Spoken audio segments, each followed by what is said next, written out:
Welcome, everyone. Good evening to all of you. Just first, a scheduling update. This was supposed to be the last week of the story of Joseph and his brothers, but we clearly will not be finished this week, so we'll definitely be adding at least 1 week to our course. So please do schedule to be back with us next Wednesday evening at 7:30 for what might be the conclusion of the course. And we'll see as we get closer if we'll need 1 more week or we'll need 2 more weeks, depending how much material we carry, depending how many tangents I end up going off on. So we're studying the story of Joseph and his brothers. We're getting close to the revelation of Joseph to his brothers that he is indeed Joseph, the brother who they sold into slavery. Last week we spent a great deal of time analyzing this Joseph versus Judah. If you weren't able to make it last week, I did post it up on the YouTube site, so you can go to youtube.com/Rabbi Moshe Bryski. Look for last week's class where we analyze Joseph and Judah. It's a very powerful relationship between these two of them. And as I mentioned that last week, is what changes everything is when Judah is crying out to the viceroy, to the prime minister in front of him about his father, over and over and over. I will not tolerate the pain of my father. I will not go back without Benjamin and see my father suffer. He will mention it over and over, and he'll conclude with that, in which he's saying this is not just about obligation. This is not just that I promised my father I would take responsibility.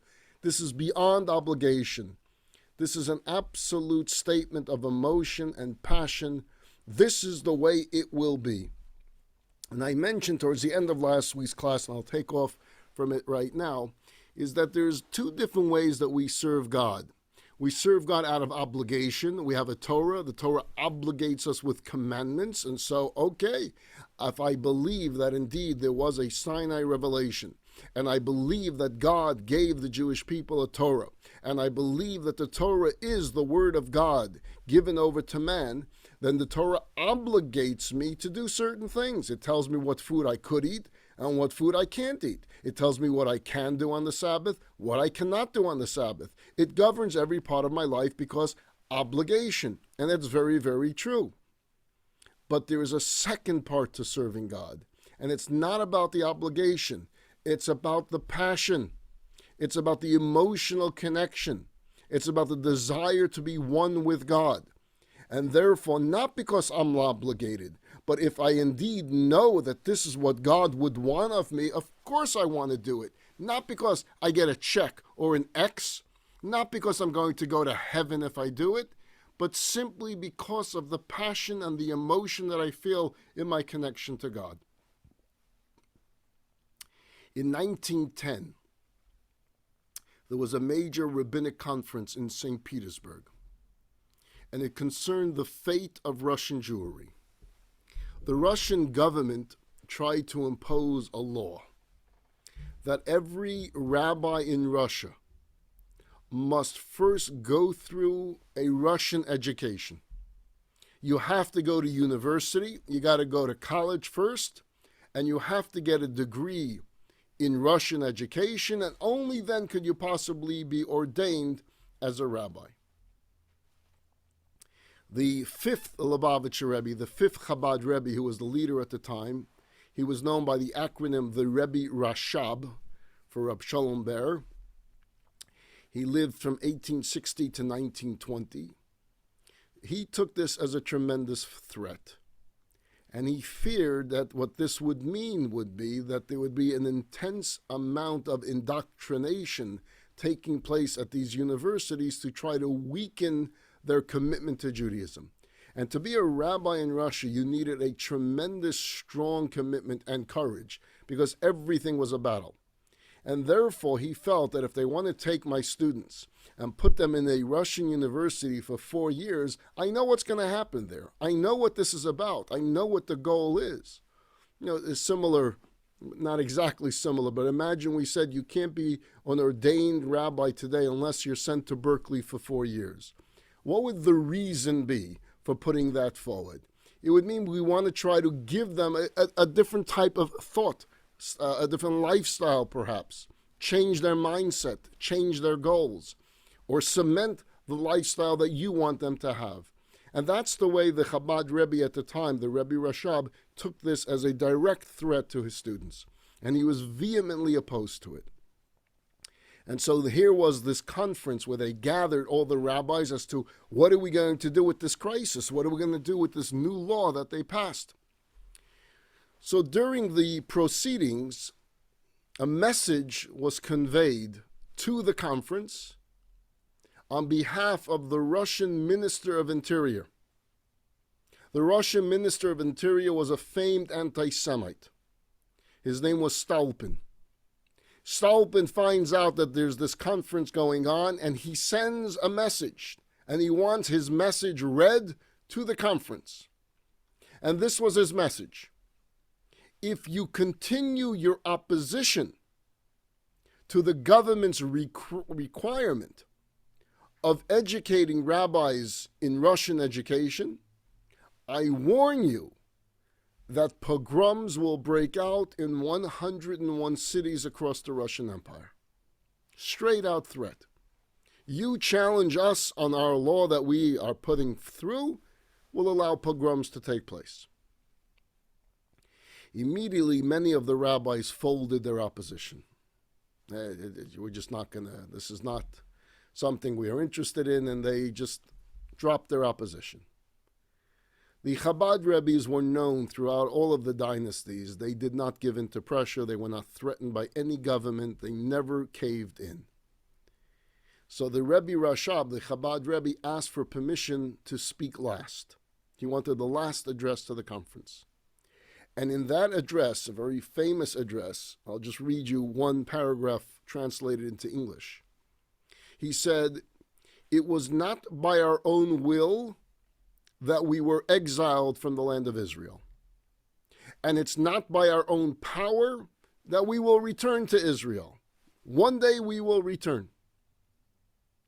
Our father, our king, was the one who banished us into exile, and only he will be the one to gather our exiles and bring us back.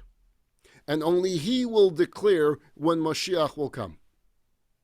But until then, in the meantime, let all the nations of the world know that it is merely our bodies that were sent into exile and placed under the jurisdiction of foreign governments. Yes, you have us. You, Russian government, you have control over us. But I tell you loud and clear, knowing full well that there were spies in the room at the time, you only have our bodies. You don't have our souls. Our souls were never sent into exile, nor will our souls ever be in exile. And thus I announce openly and proudly that when it comes to matters of Judaism, when it comes to matters of Torah, when it comes to matters concerning the Jewish people, no one will tell us what to do. No force can be used against us. No threats can be made against us. We say with the greatest and strongest Jewish pride and determination, and with the millennia-old Jewish self-sacrifice. And with that, he called out on all the attendees, ignore the threats. Don't be intimidated by their threats. Stay true to what you came here to declare. Jews, he said, sanctify God's name in public. Sanctify God's name in public and come out and pass this resolution that we oppose, and we will not send our students to your education, and we will ordain them without it. And after speaking with such passion to this attendee, to this rabbinic conference, the Rebbe fainted. Immediately after, word was received that the government has placed the Lubavitcher Rebbe under house arrest and that he was prohibited from leaving his hotel room for the crime of the address that he just gave. So he's locked in his hotel room in St. Petersburg, 1910. They allowed guests to visit him. And one of the visitors that came was one of the greatest sages of that particular generation. His name was Rabbi Bryski. No relation to Bryski, but hey, it's good to share almost a name. Rabbi Bryski was a close friend of the Rebbe Rashab, and he came to visit him. And when he came into the hotel room where the Rebbe was staying, he found the Rebbe was crying. So he protested. He said, Lubavitcher Rebbe, why are you crying? Why the tears? We did everything we could. We passed your resolution. We fulfilled our duties. Our conscience is clear. The rest is up to God. We did what we were supposed to do. We stood up with self-sacrifice. We stood up with courage. We stood up with determination. We stood up to this wicked government. We did what we needed to do. And now it's God's business. Don't cry. Whatever God does, God does. And the Rebbe answered him as follows. He said, there are two types of personalities in running a business. There is the hired worker, and then there's the owner of the business. The worker is very devoted to his job, and yet he won't lose sleep when business is not doing well. He'll do what he can do to help the situation, but if there's nothing more that he could do, if he puts in the overtime and he puts in the efforts and he tries everything, he'll go home, he'll have dinner, he'll go to sleep, and he'll come back to work the next day. Why? I did what I can do. The rest is not up to me. The owner, on the other hand, if business is not doing well, will never be able to sleep peacefully. Merely saying he did whatever he can possibly do is not going to cut it for him. Why? Because it's his business that's at stake. And it's his failure if his business doesn't do well. He can't go to sleep at night. Life is not the same for him. The fact that he did all that he can, the fact that he fulfilled his duties is irrelevant. It doesn't matter. Because he's not a hired employee. It's his business. And when it's failing, you don't sleep. That's what the Lubavitcher Rebbe said to his friend Reb Chaim Bryski. He said, Reb Chaim, I'm not a hired worker for God. I'm not a hired worker for the Jewish people. I'm not a hired worker for truth and for Torah. I can't say I did all that I can. My conscience is clear. I deserve my wages. That's not what this is about for me. This is my child. This is my father. This is my soul. These are my students. This is my love. This is my essence. This is my life. This is something I'm tied to. This is something I own. So I can't just say we did all that we can. You follow the difference? If it's obligation, we check off a list. And we feel good about ourselves because we made another check. We did this, we did this, we did that. That's what Judah was pre his passionate plea to Joseph. I took responsibility, I will speak up. I'll try to defend my brothers, another check on the list. I did what I can, another check on the list. I risked my life standing up to the prime minister, another check on the list. That's not what Joseph was looking for. He wanted to see passion, he wanted to see emotion.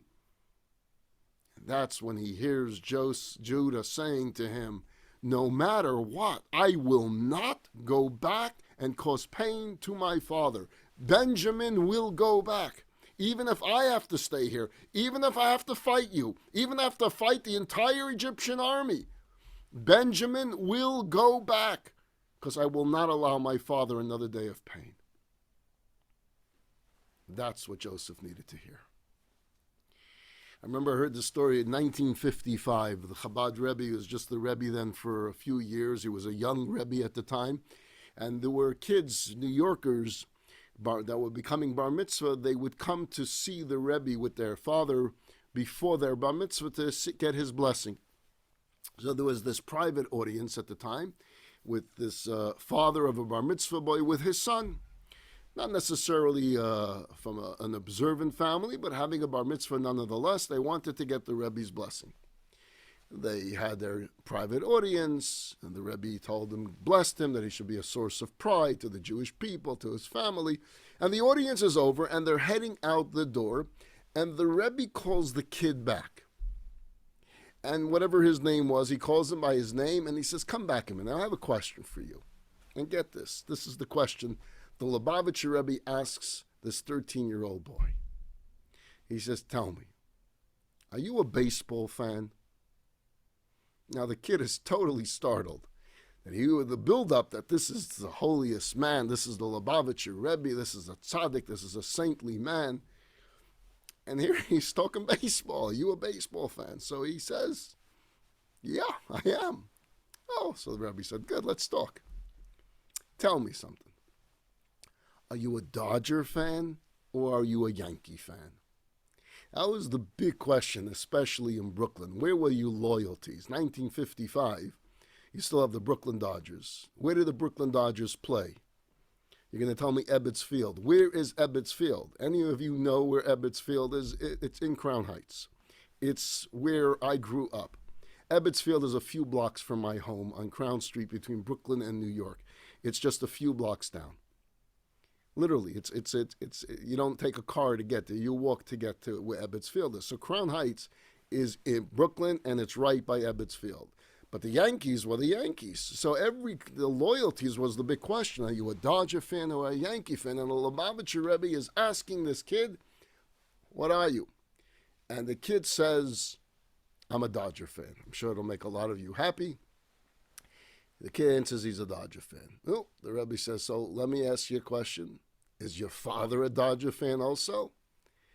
He says, my father, he doesn't like baseball as much as I do. My friends and I, we like baseball a lot more than our fathers.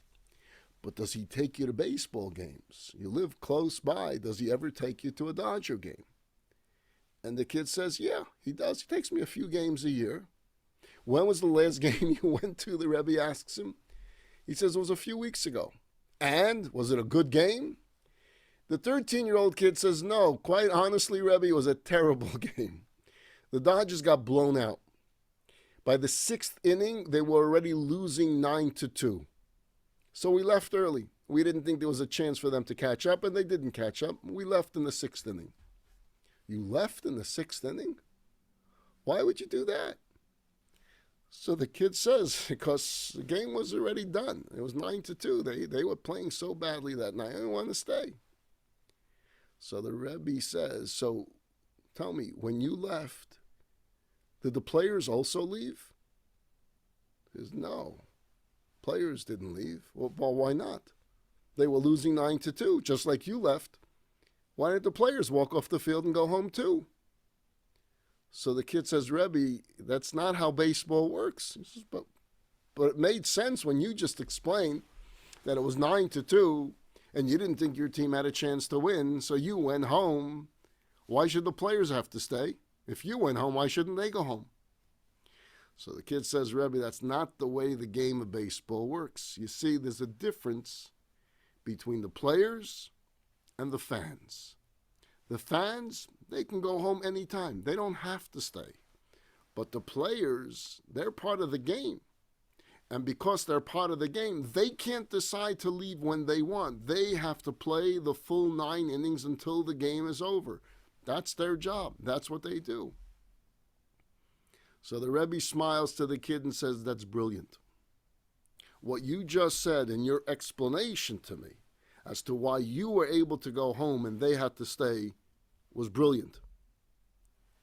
I want you to remember what you just said. There are players and there are fans. And the fans can leave whenever they like because they're not part of the game. But the players need to stay because they have to try to win until the game is over. I want you to remember this when it comes to Judaism. As you prepare to celebrate your bar mitzvah, remember this lesson every single day of your life. You can either be a fan or you can be a player. I'm asking you to be a player. God needs players. He doesn't only need fans. Judaism today and the Jewish people, we need players, not just fans. We don't just need people to admire the Jews. We need the Jews to be players. Players mean people who do not only seek to calm their conscience, to make the check on the list, to get their paycheck, but those who rise to the occasion and say, "For how can I go back to my father without this boy? How can I watch the woe that would overtake my father? How can I rest when there are Jewish children that need education? How can I rest when there are so many of our fellow Jews that need some support? How can I rest when not every single Jew is connected to their Jewish heritage?" For that, you need to be a player. A fan does what he can possibly do and feels good about himself, has dinner and goes to sleep. A player never goes to sleep. A player continues to play. That's what I want from the Jewish people, to be players, not fans. You think about this, the Rebbi said this in 1955, and look what he embarked on. Look at the campaign that he did from those years until to this present day.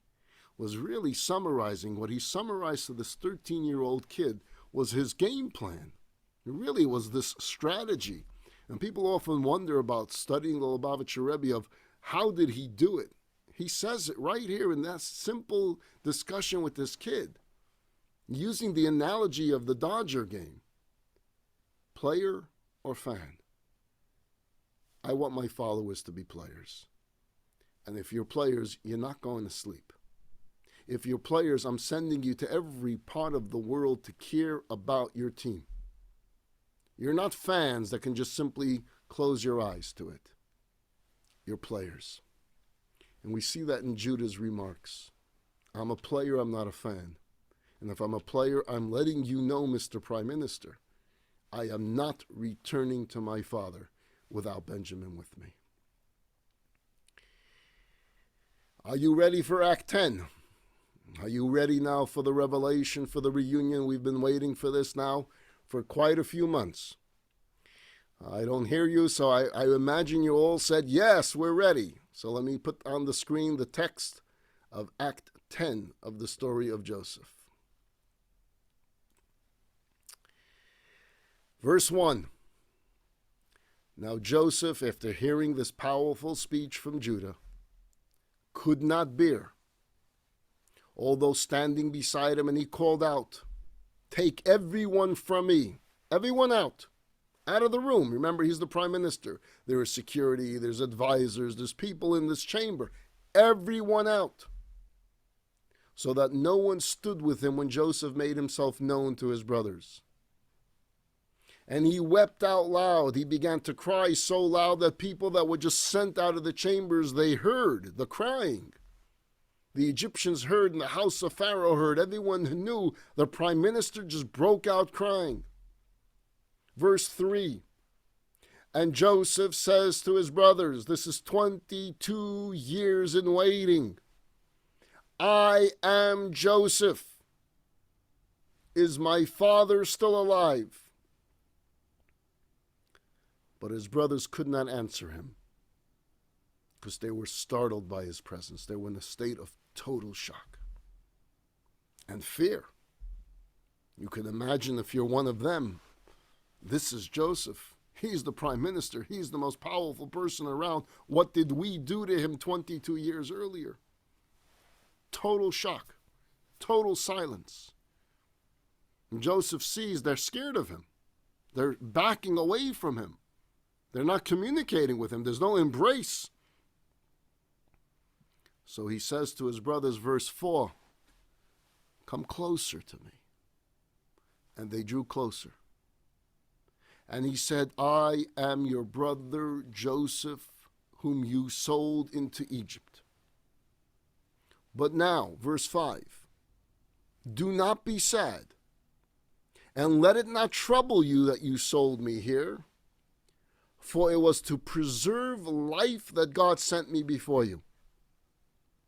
For already 2 years of famine have passed in the midst of the land, and for another 5 years there will be neither plowing nor harvest. These were the dreams that I interpreted. He's alluding to the dreams that he had with them when he was a lad, when he was 17 years old. And God sent me before you to make for you a remnant in the land. I'm your survival. And to preserve you for a great deliverance. I will take care of the family. That's why I'm here. Verse 8. We're going to talk a lot about verse 8. So pay attention. And now you did not send me here, but God. And he made me a father to Pharaoh, a lord over his household, and a ruler over the entire land of Egypt. Verse 9.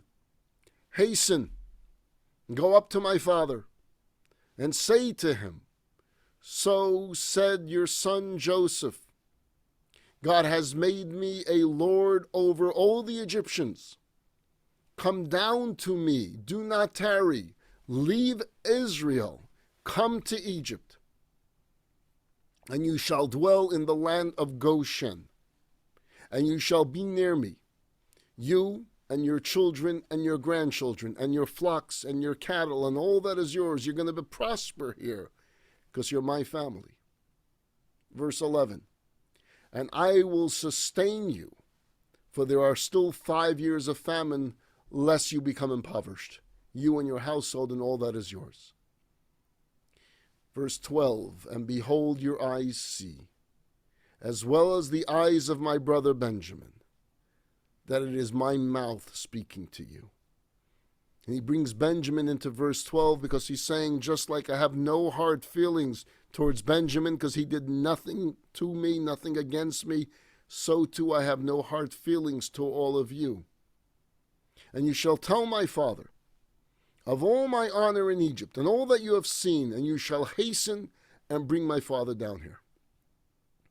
And then he fell on his brother Benjamin's neck, and he wept, and Benjamin wept on his neck.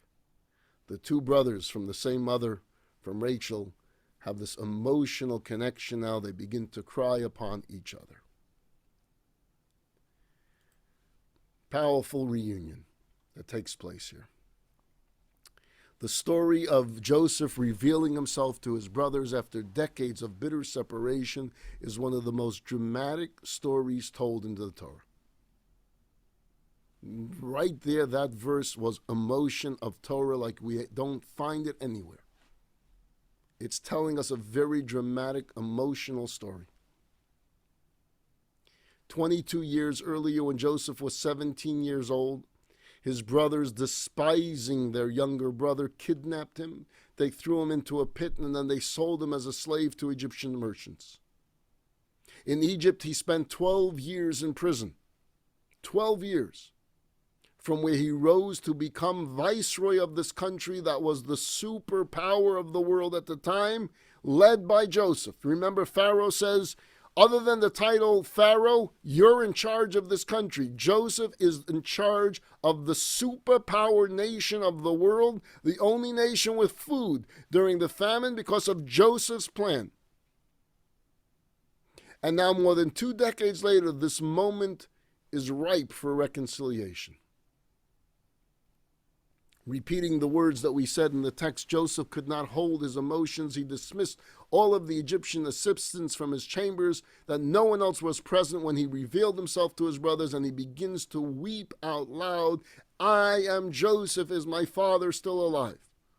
And remember, the text tells us they're silent. They can't respond. So he speaks again, and he says, please come close to me.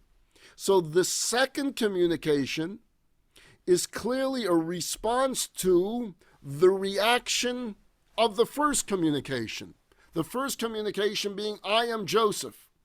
And what happens? Silence. They're backing up. They're afraid. They're frightened of him.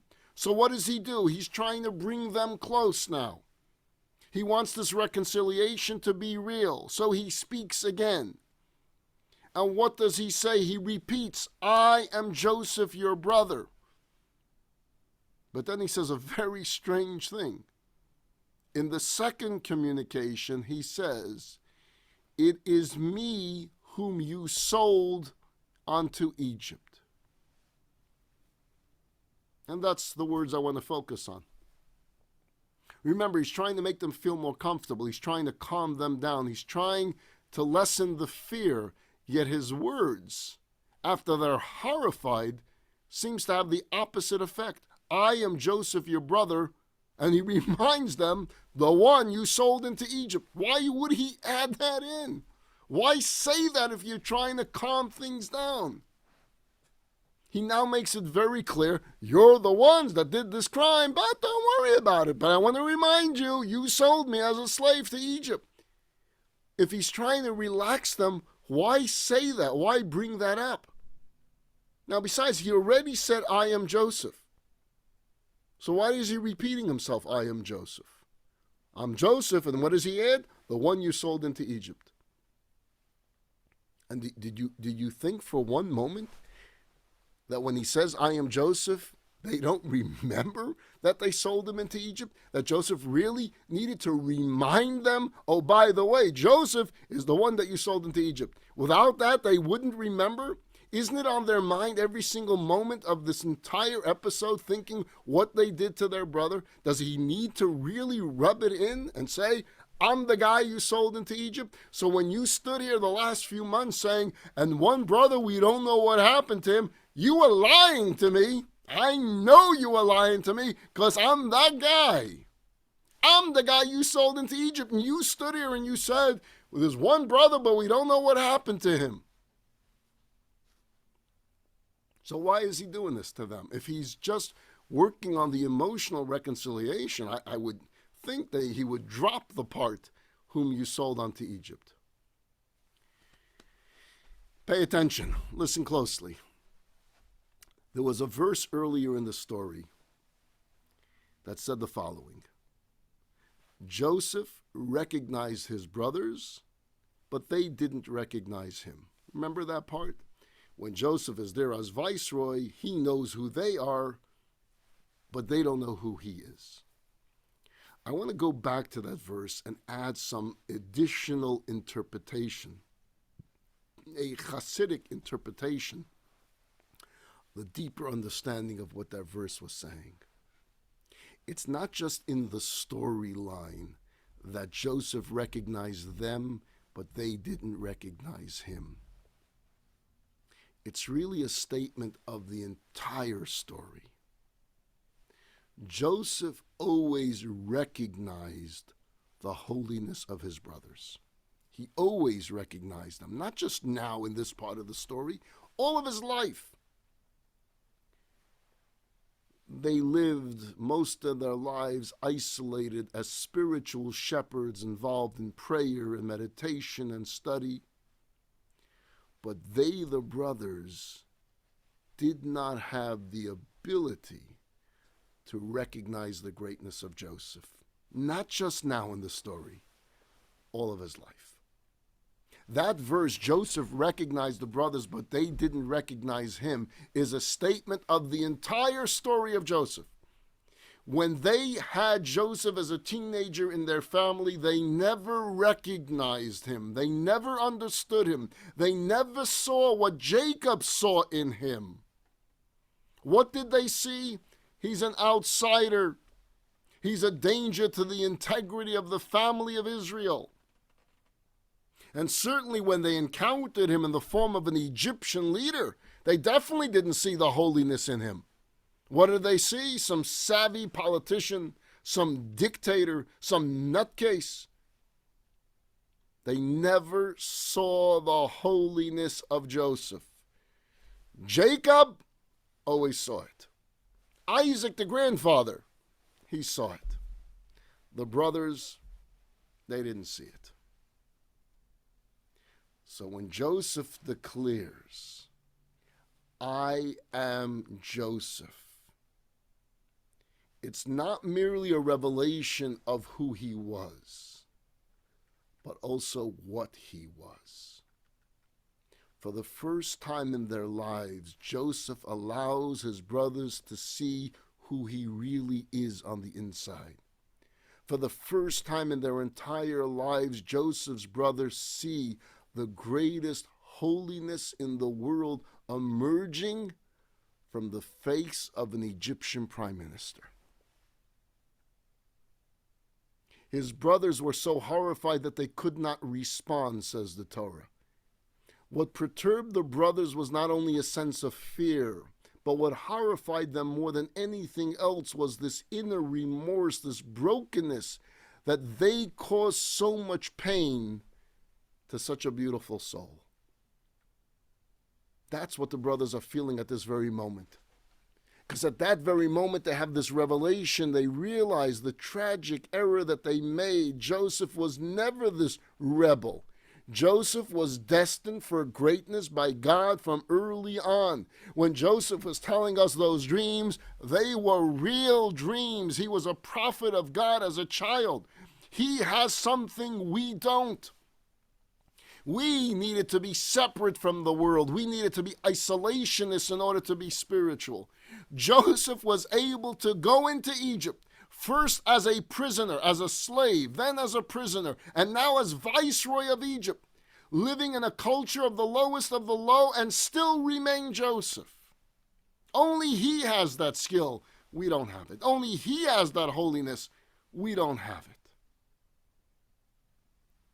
They were locked into their own orbit.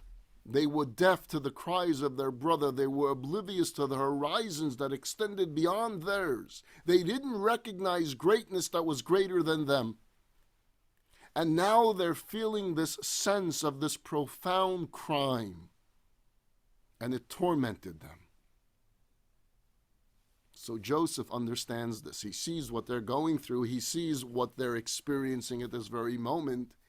And what does he do to calm them down? Listen to the brilliance of Joseph. He says to his brothers, come close to me. Come closer. I want you to gaze deeper into me. I want you to understand me completely. And they come closer. And what does he say? He says, I am Joseph, your brother. First thing you need to know, I'm your brother. I don't hate you.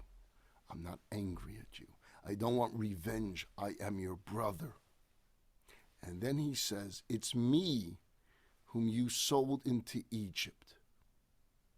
He's not just repeating, I am Joseph. And he's not just informing them of the fact that they all knew that they sold him into Egypt. Rather, he's responding to their sense of pain and of guilt and of loss.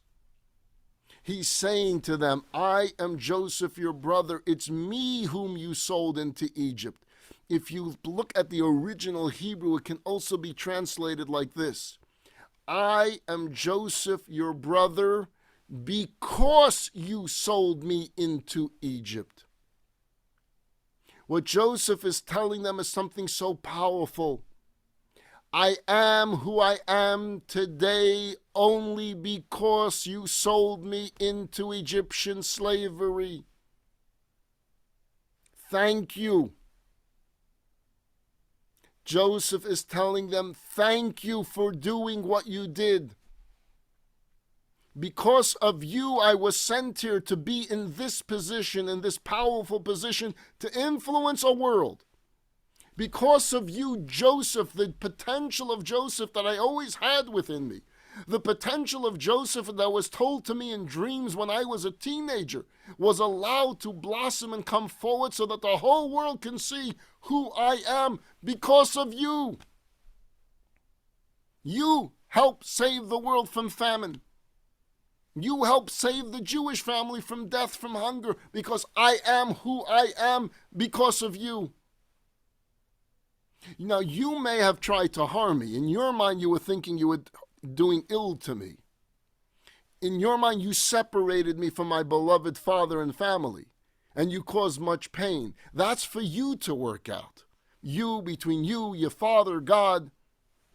not for me. Me? I thank you. I wouldn't be here today if it were not for you.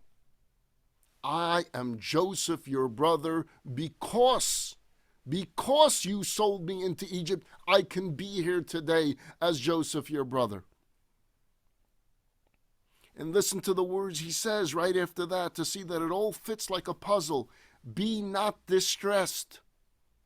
Don't reproach yourself for having sold me here, for it was to be a provider that God sent me ahead of you. God sent me ahead to ensure your survival in this land and to sustain you for a momentous delivery. The incredible trials, the tribulations, the adversity that he faced in this spiritual jungle are precisely what unleashed this atomic glow that the brothers were presently taking in. They have made him the person he was now. They allowed Joseph to become the ambassador of salvation. It wouldn't have happened if it were not for the brothers. Had Joseph spent 2 decades, the last 22 years with his father, in spiritual serenity, no question they would have lived a beautiful life. They would have been at peace. Jacob would have been at peace. Joseph would have discussed intellectual, emotional heights. But he wouldn't be the Joseph that we know him as. He wouldn't be the Joseph that the world knew him as. It was only through this confrontation with the abyss that gave Joseph this majesty, which turned him into one of the most powerful people of his time, responsible for saving most of humanity. Now, Joseph wasn't indifferent to his pain. Joseph cries more times than anyone else in the Bible. He doesn't repress or deny his agony and his torment. It's not as if he's cold to his suffering. But he gazed into his pain. And he cried. And as he surrendered his ego and his expectations and his dreams of what life must look like to the will of God, to what God wants of him, he discovers meaning and purpose in his journey, that he's able to withstand the pain. Someone posted the question, was Joseph able to live his lifestyle in Egypt? Absolutely. He's the prime minister. He's able to live any type of lifestyle he wants. We find that he raises his children, Manasseh and Ephraim, as proud members of the family of Jacob, even while in Egypt, keeping in mind that Manasseh and Ephraim, those first years of their lives until this reunion, never met their brothers, their cousins, their uncles, their aunts, their grandparents. And yet they're raised as tribes of Israel to the point that when Jacob embraces them, studies with them, gets to know them, he makes them full-fledged tribes. Manasseh and Ephraim become tribes in Israel because of the strength that they had of being raised by Joseph while in Egypt, isolated from, quote-unquote, the Jewish world, whatever that meant at that time, and staying true to their beliefs. We're going to continue next week analyzing this powerful speech of Joseph, and then we need to get into the next reunion. And the next reunion is the reunion of Joseph and his father. The reunion of Joseph and Jacob. So do join me. Again, we're extending the course one more week. Please join me next Wednesday night, 7:30, as we bring the story of Joseph and his brothers to this conclusion. All the best. Have a wonderful week, everyone. Shabbat Shalom.